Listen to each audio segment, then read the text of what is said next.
ಓಂ ಹ್ರೀಂ ಭೈರವಿ ಕ್ಲಾಂ ಹ್ರೀಂ ಸ್ವಾಹ. ನಮಸ್ಕಾರ. ರಾಶಿ ಫಲಗಳ ಬಗ್ಗೆ ಮಾತಾಡೋದಕ್ಕಿಂತ ಮುಂಚೆ ಕೆಲವು ವಿಚಾರಗಳನ್ನ ಹೇಳ್ಬೇಕು. ಏನಂತಂದ್ರೆ ನೋಡಿ, ಒಂದೇ ರಾಶಿಯಲ್ಲಿ ಸಾವಿರಾರು ಜನ, ಲಕ್ಷಾಂತರ ಜನ ಹುಟ್ಟಿರ್ತಾರೆ. ಒಂದೇ ನಕ್ಷತ್ರದಲ್ಲಿ ಹುಟ್ಟಿರ್ತಾರೆ, ಒಂದೇ ಡೇಟ್ ಅಲ್ಲಿ ಹುಟ್ಟಿರ್ತಾರೆ. ಈ ನ್ಯೂಮರಾಲಜಿ ಪ್ರಕಾರ ಈ ರಾಶಿ ಫಲದ ಬಗ್ಗೆ ಹೋಗೋದಕ್ಕಿಂತ ನಾವು ಯಾವಾಗಲೂ ಕೂಡ ಹಸ್ತ ಸಾಮುದ್ರಿಕೆಯಲ್ಲಿರುವಂತಹ ರೇಖೆಗಳನ್ನ ಮ್ಯಾಚ್ ಮಾಡಬೇಕು. ಇದರಲ್ಲಿ ವೆಸ್ಟರ್ನ್ ಪಾಮಿಸ್ಟ್ರಿ, ನಾಡಿ ಪಾಮಿಸ್ಟ್ರಿ, ಆಮೇಲೆ ಭಾರತೀಯ ಹಸ್ತ ಸಾಮುದ್ರಿಕ ಬಹಳಷ್ಟಿದೆ. ಇದ್ರಲ್ಲಿ ಸಂಶೋಧನೆಗಳು ಆಗಿದೆ. ಇವಾಗ ನೀವೇನ್ ಮಾಡ್ಬೇಕು ಅಂತಂದ್ರೆ, ಜಾತಕದಲ್ಲಿ ನಿಮಗೆ ವಿವಾಹ ಯೋಗ, ಉದ್ಯೋಗ ಯೋಗ ಇದೆ ಅನ್ಕೊಳ್ಳಿ, ಗಜಕೇಸರಿ ಯೋಗ ಇದೆ ಅನ್ಕೊಳ್ಳಿ, ಮಾಳವ್ಯ ಯೋಗ ಇದೆ ಅನ್ಕೊಳ್ಳಿ, ಅದು ಹಸ್ತದಲ್ಲಿ ರಿಫ್ಲೆಕ್ಟ್ ಆಗ್ಬೇಕು. ಇಲ್ಲಿರುವಂತಹ ಸೂಕ್ಷ್ಮ ರೇಖೆಗಳನ್ನ ನೋಡಿ ಜಾತಕ ಮತ್ತು ಹಸ್ತವನ್ನ ಮ್ಯಾಚ್ ಮಾಡ್ಬೇಕು. ಯಾಕೆಂದ್ರೆ ನಮ್ಮ ಬರ್ತ್ ಟೈಮ್ ಸರಿ ಇರಲ್ಲ, ನಮ್ಮ ಡೇಟ್ ಆಫ್ ಬರ್ತ್ ಸರಿ ಇರಲ್ಲ. ಸರ್ ನನಗೆ ಗೊತ್ತಿಲ್ಲ ಸರ್ ಯಾವ್ದೋ ಡೇಟ್ ಅಂತ ಹೇಳ್ತಾರೆ ಅಂತ ಹೇಳ್ತಿರ್ತಾರೆ. ಹಾಗಾಗಿ ಹಸ್ತವನ್ನ ಪ್ರಮುಖವಾಗಿ ಪರಿಗಣಿಸಿ. ಯಾಕೆಂದ್ರೆ ನಿಮ್ಮ ಫಿಂಗರ್ ಪ್ರಿಂಟ್ಸ್, ನಿಮ್ಮ ಒಂದು ಲೈನ್ಸ್ ಯಾವತ್ತೂ ಚೇಂಜ್ ಆಗಲ್ಲ. ಒಬ್ರು ಇರೋ ಹಾಗೆ ಇನ್ನೊಬ್ರಿಗೆ ಇರಲ್ಲ. ಅದು ನಿಮ್ಮ ಇಂಡಿವಿಜುವಲ್, ವೈಯಕ್ತಿಕ. ಎರಡನ್ನೂ ಮ್ಯಾಚ್ ಮಾಡಿ ಉದ್ಯೋಗದ ಬಗ್ಗೆ, ವಿವಾಹದ ಬಗ್ಗೆ, ಫೈನಾನ್ಷಿಯಲ್ ವಿಚಾರಗಳ ಬಗ್ಗೆ ಬಹಳ ಸ್ಪಷ್ಟವಾಗಿ ಹೇಳ್ಬೋದು. ಇದ್ರ ಬಗ್ಗೆ ನನ್ನ ಸಂಶೋಧನೆ ಇದೆ. ನನ್ನ ಹತ್ರ ಸುಮಾರು 10,000 ಹಸ್ತದ ಫೋಟೋಗಳಿದೆ, ಜಾತಕಗಳನ್ನ ಮ್ಯಾಚ್ ಮಾಡಿದ್ದೀನಿ. ಸೊ ಆವಾಗ ಏನಾಗುತ್ತೆ, ಹೇಳುವಂತ ಒಂದು ಪ್ರೆಡಿಕ್ಷನ್ ನಿಜ ಆಗುತ್ತೆ, ತುಂಬಾ ಕ್ಲಾರಿಟಿ ಇರುತ್ತೆ. ಯಾಕೆಂದ್ರೆ ಅಲ್ಲಿ ಶುಕ್ರ ಗ್ರಹದ ಲೈನ್ಸ್ ಟಚ್ ಆಗ್ತಿರೋದು, ಹಸ್ತದಲ್ಲಿ ಶುಕ್ರದ ಲೈನ್ಸ್ ಗಳನ್ನ ನೋಡ್ಕೊಂಡು, ಜಾತಕವನ್ನು ನೋಡ್ಕೊಂಡು ಹೇಳೋದ್ರಿಂದ ಕನ್ಫರ್ಮ್ ಆಗಿ ಗೊತ್ತಾಗುತ್ತೆ. ಸೊ ಈ ಬಗೆಯಲ್ಲಿ ನಿಮ್ಮ ಜಾತಕವನ್ನ ವಿಶ್ಲೇಷಣೆ ಮಾಡಬೇಕಾದ್ರೆ ಭೈರವಿ ಆಶ್ರಮವನ್ನು ಸಂಪರ್ಕಿಸಿ, ಕನ್ಸಲ್ಟೇಷನ್ ತಗೊಳ್ಳಿ, ಕಾಲಾವಕಾಶವನ್ನ ಕೊಡಿ. ನಾನು ಅದನ್ನ ಅನಲೈಸ್ ಮಾಡಿ ನಿಮ್ಮೊಟ್ಟಿಗೆ ಮಾತಾಡ್ತೀನಿ. ತುಲಾ ರಾಶಿ 2026 ಮೇ 18ನೇ ತಾರೀಕಿನಿಂದ ತುಲಾ ರಾಶಿಯಲ್ಲಿ ಜನಿಸಿದಂತವರಿಗೆ ಏನೆಲ್ಲ ಪಾಸಿಟಿವ್, ನೆಗೆಟಿವ್ ಇದೆ ಅಂತ ನಾವು ನೋಡೋಣ. ಸೊ ತುಲಾ ರಾಶಿಯಿಂದ ಸಪ್ತಮ ಭಾವದಲ್ಲಿರುವಂತಹ ಕುಜಗ್ರಹವನ್ನ ನೋಡಿದ್ರೆ ವೈವಾಹಿಕ ಜೀವನದಲ್ಲಿ ವಿವಾಹ ಪ್ರಾಪ್ತಿ ಆಗಿದೆ. ಸಪ್ತಮಾಧಿಪತಿ ಸಪ್ತಮ ಭಾವದಲ್ಲಿರುವುದು ವಿವಾಹದ ಪ್ರಾಪ್ತಿ ಆಗಿದೆ. ಅಟ್ ದ ಸೇಮ್ ಟೈಮ್ ಕೌಟುಂಬಿಕ ಜೀವನದಲ್ಲಿ ಕಿರಿಕಿರಿಗಳು ಬರುತ್ತೆ. ಗಂಡ ಹೆಂಡತಿ ಮಧ್ಯೆ ಕಿರಿಕಿರಿಗಳು ಖಂಡಿತ ಬರುತ್ತೆ. ಎಕ್ಸ್ಟ್ರೀಮಿಗೆ ಹೋಗದೆ ಇರೋ ಹಾಗೆ ನೀವು ನೋಡ್ಕೋಬೇಕು. ಜಗಳಗಳು ಯಾವ ಪ್ರಮಾಣದಲ್ಲಿ ಆಗ್ಬೋದು, ಅದನ್ನ ಯಾವ ಲೆವೆಲ್ ತಗೊಂಡು ಹೋಗ್ಬೇಕು ಅನ್ನೋದು ನಿಮ್ ತಲೆಯಲ್ಲಿ ಇರ್ಬೇಕಾಗುತ್ತೆ. ಮತ್ತೆ ಇನ್ನೊಂದು, ಲೈಫ್ ಪಾರ್ಟ್ನರ್ನ ನೀವು ಚೂಸ್ ಮಾಡ್ಬೇಕಾದ್ರೆ ನೋಡಿ, ಒಬ್ಬ ಗೊತ್ತಿಲ್ಲದಿರೋ ವ್ಯಕ್ತಿ, ಆ ವ್ಯಕ್ತಿ ಮನಸ್ಸೇ ಬೇರೆ, ಆ ವ್ಯಕ್ತಿಯ ಟೇಸ್ಟ್ ಬೇರೆ, ಆ ವ್ಯಕ್ತಿ ಆಲೋಚನೆಗಳು ಬೇರೆ. ಅವ್ರು ಬಂದು ನಮ್ಮ ಕುಟುಂಬಕ್ಕೆ ಸೆಟ್ ಆಗ್ಬೇಕು, ಇಬ್ರು ಕೂಡ.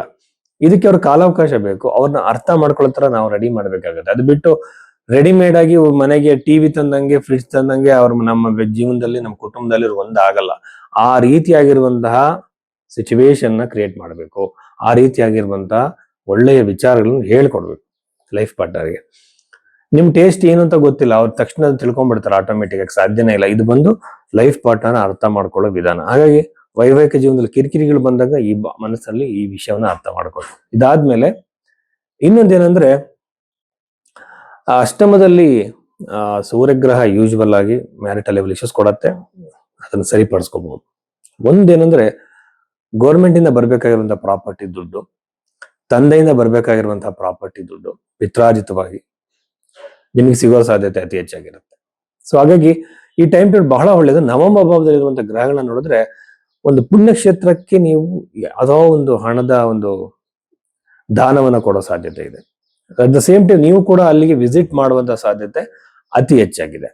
ಆಮೇಲೆ 11ನೇ ಮನೆಯಿರುವಂತಹ ಕೇತು ಹಣಕಾಸಲ್ಲಿ ಲಾಸ್ ಮಾಡ್ಬೋದು. ಬಿಸ್ನೆಸ್ ಗಳ ವ್ಯವಹಾರಗಳಲ್ಲಿ ಸ್ವಲ್ಪ ಜಾಸ್ತಿ ದೊಡ್ಡ ಮಟ್ಟದ ಇನ್ವೆಸ್ಟ್ಮೆಂಟ್ ಗಳನ್ನ ಮಾಡಕ್ ಹೋಗ್ಬೇಡಿ. ಸ್ವಲ್ಪ ಕಡಿಮೆ ಪ್ರಮಾಣದಲ್ಲಿ ನೀವು ಇನ್ವೆಸ್ಟ್ಮೆಂಟ್ ಮಾಡಿದ್ರೆ ಒಳ್ಳೇದು. ಲಾಸ್ ಆಗುವಂತಹ ಸಾಧ್ಯತೆಗಳಿರುತ್ತೆ. ಪ್ರಾಪರ್ಟಿ ಖರೀದಿ ಆಗುತ್ತೆ.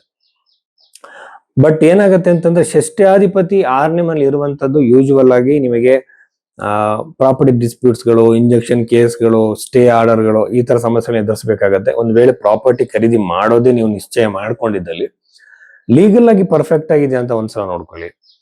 ಅದ್ರ ಜೊತೆಲಿ ಇನ್ನೊಂದೇನಂತಂದ್ರೆ, ಇದಕ್ಕೆ ಏನಾದ್ರು ಬೇರೆ ಬೇರೆ ಇಶ್ಯೂಸ್ ಇದೆಯಾ ಅಂತ ಹೇಳಿ ವಿಚಾರಿಸಿ. ಒಂದೊಂದು ಪ್ರಾಪರ್ಟಿಗಳಿಗೆ ಬಂದು ತುಂಬಾ ಡಿಸ್ಪ್ಯೂಟ್ಸ್ ಇರುತ್ತೆ.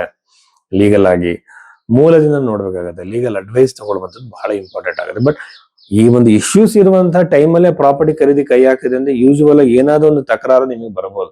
ಸ್ವಲ್ಪ ಮುಂದಕ್ಕೆ ಹಾಕೋದೇ ಒಳ್ಳೇದು. ದಶಾ ಪೀರಿಯಡ್ ಅಲ್ಲಿ ನಿಮಗೆ ಶನಿ ಗ್ರಹ ಬಂದಿದ್ದಾನಂತ ನೋಡ್ಕೊಳ್ಳಿ. ದಶೆ, ಅಂತರ್ದಶೆ, ಪ್ರತ್ಯಂತರ್ದಶೆ. ಅಗೇನ್ ಇಲ್ಲಿ ಶನಿ ರೇಖೆಯಲ್ಲಿ ಏನಾದ್ರು ಶಿಷ್ಟ ಭಾವಕ್ಕೆ ಟಚ್ ಆಗಿದ್ದಾನ ಕೈಯಲ್ಲಿ ಅಂತ ಕರೆಕ್ಟ್ ಆಗಿ ನೋಡ್ಕೊಂಡು ರಿಫ್ಲೆಕ್ಟ್ ಆಯ್ತು ಅಂದ್ರೆ it is better to be postpone ಮಾಡೋದೇ ಒಳ್ಳೇದು. ಜ್ಯೋತಿಷ ಇರೋದೇ ಒಳ್ಳೇದು ಕೆಟ್ಟದನ್ನು ತಿಳ್ಕೊಳ್ಳೋದಕ್ಕೆ. ಸೊ ಈ ಎಲ್ಲ ವಿಚಾರಗಳನ್ನ ನೀವು ತಿಳ್ಕೊಂಡಿರ್ಬೇಕಾಗತ್ತೆ. ಇದು ತುಲಾ ರಾಶಿಗೆ ಸಂಬಂಧಪಟ್ಟಂತ ವಿಚಾರಗಳು.